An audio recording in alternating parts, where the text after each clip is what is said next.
Assalamualaikum warahmatullahi wabarakatuh. Halo semua, perkenalkan nama saya Nurlaila Rahmawati dari kelas 12 MIPA 1, nomor absen 26, asal sekolah SMA Negeri 1 Jatiluhur. Video meresensi sebuah novel ini saya tujukan untuk memenuhi nilai ujian praktek bahasa Indonesia yang diperintahkan oleh Bapak Nurtata. Judul resensi yang akan saya angkat adalah bagaimana cara memahami apa itu makna cinta dan perjuangan dari seorang ayah. Buku yang akan saya resensi berjudul Ayah, yang merupakan jenis buku novel fiksi karangan Andrea Hirata yang diterbitkan oleh PT Bentang Pustaka pada tahun 2015 di Yogyakarta dengan tebal 412 halaman. Andrea Hirata adalah seorang novelis Indonesia ternama dari Pulau Belitung yang terkenal berkat karya pertamanya yaitu Laskar Pelangi, yang menjadi international bestseller yang telah diterjemahkan dalam 22 bahasa, diedarkan lebih dari 113 negara. Tidak dapat dipungkiri, kemahiran Andrea Hirata selalu sukses melahirkan karya-karya yang menarik untuk dibaca. Salah satunya adalah novel berjudul Ayah ini. Melalui gaya bahasa dan alur yang khas, pembaca diajak menjelajahi hidup yang penuh perjuangan, pengorbanan, penantian, dan keikhlasan. Novel Ayah menceritakan tokoh seorang Sabari, seorang anak dari Belatik yang berperawakan kurus, wajah berantakan, dan telinga seperti cetelan wajan, yang mencintai perempuan manis bermata indah, berlesung pipit bernama Marlena. Cinta Sabari kepada Marlena dimulai saat ujian nasional SMP Bahasa Indonesia dilaksanakan. Ancaman ayahnya yang akan menjodohkan Marlena apabila tidak mampu lulus ujian, ditambah ketidakmampuannya mengejar materi akibat sering bolos sekolah, menyebabkan Marlena langsung menyambar kertas ujian Sabari dan tanpa kata apapun menyontek kertas ujian Sabari di detik-detik terakhir waktu pengumpulan. Saat itu Sabari dan Marlena sama sekali tidak saling mengenal. Namun ada salah satu hal yang sama sekali tidak disadari oleh seorang Marlena, bahwa Sabari adalah Isaac Newtonnya bahasa Indonesia. Betapa beruntungnya Marlena. Hingga akhirnya hasil ujian Marlena berhasil diselamatkan oleh nilai bahasa Indonesia yang terpampang jelas angka 95 di papan pengumuman. Alhasil, nilai rata-rata minimum kelulusan pun mampu diraih oleh Marlena, yaitu 6,5. Maka batalah ancaman perjodohan oleh ayahnya.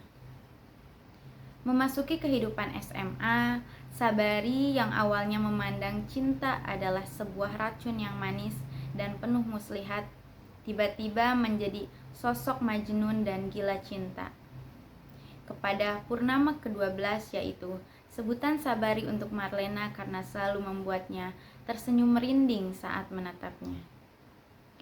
Novel karya Andrea Hirata ini mampu membuat setiap pembaca tergugah hatinya untuk meredakan hati dan menyaksikan kehidupan yang penuh dengan getir dan keironisan, demi menemukan suatu keindahan di dalamnya.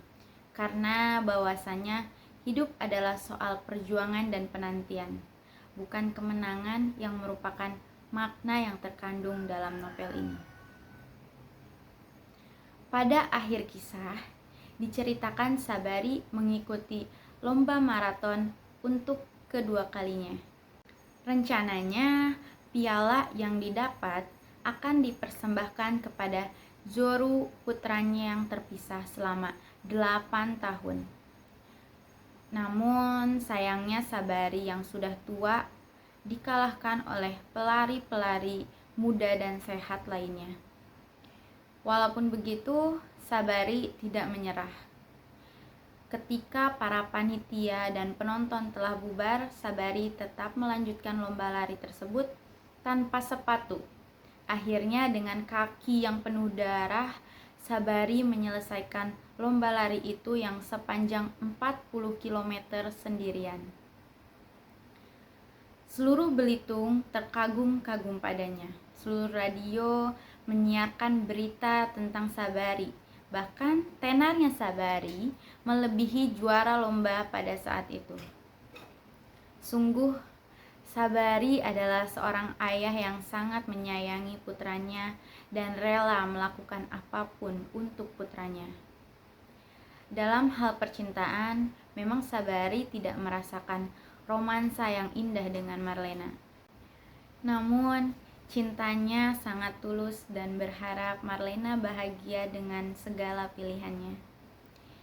Biarkanlah orang-orang menganggap Sabari majnun, bodoh, dan lain sebagainya. Tetapi Sabari tetaplah Sabari yang tidak pernah lelah mencintai seorang Marlena hingga akhir hayatnya, sangat tulus dan tanpa meminta imbalan apapun. Persahabatan Sabari dengan kedua temannya yaitu Ukun dan Tamat pun sangat menginspirasi. Zaman sekarang sangat sulit ditemui hubungan seperti tiga orang ini yang telah terjalin dari kecil hingga tua.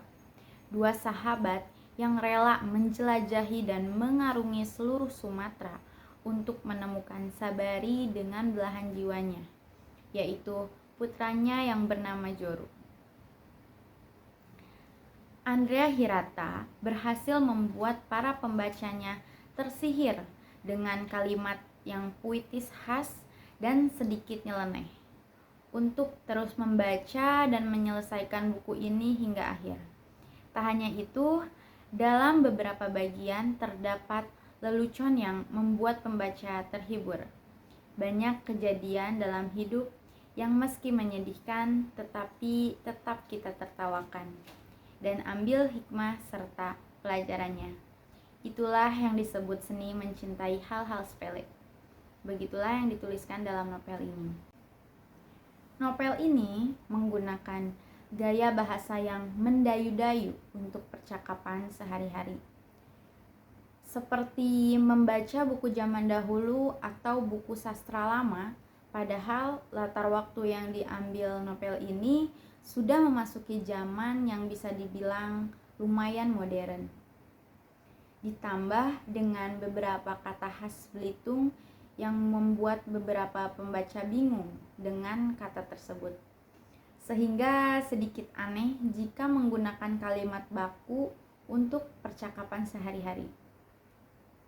Selain itu, Andrea Hirata menggunakan alur campuran yang agak membingungkan.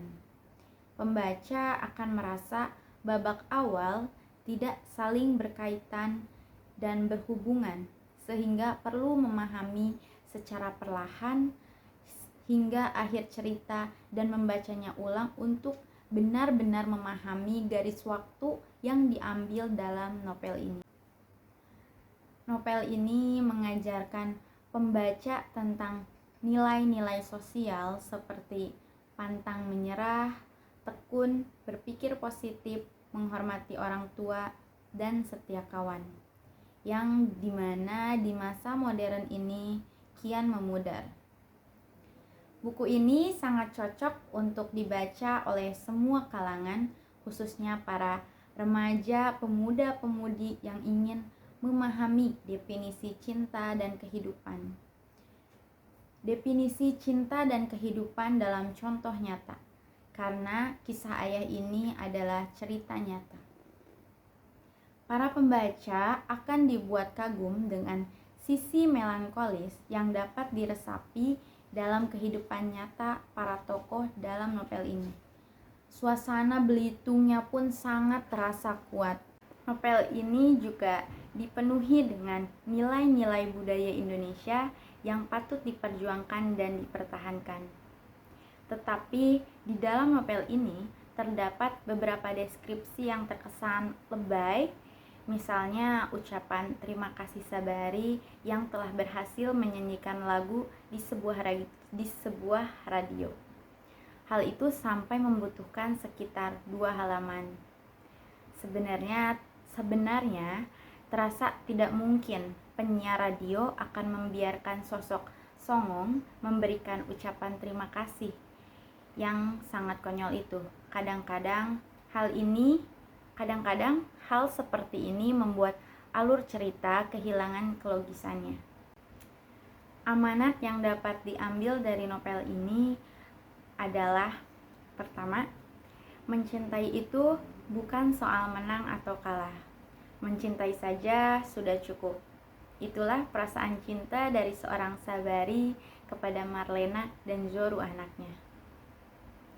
Kedua, yang namanya sahabat tidak akan meninggalkan kita saat kita sedang di bawah, jatuh tertimpa tangga, dan bahkan hampir gila. Ketiga, jangan sepelekan niat baik yang mungkin tidak terlihat oleh manusia. Ingatlah, malaikat akan turun mencatat setiap niat-niat baik. Itulah resensi novel Ayah yang dapat saya sampaikan. Kurang lebihnya mohon maaf. Terima kasih telah menonton hingga akhir. Wassalamualaikum warahmatullahi wabarakatuh.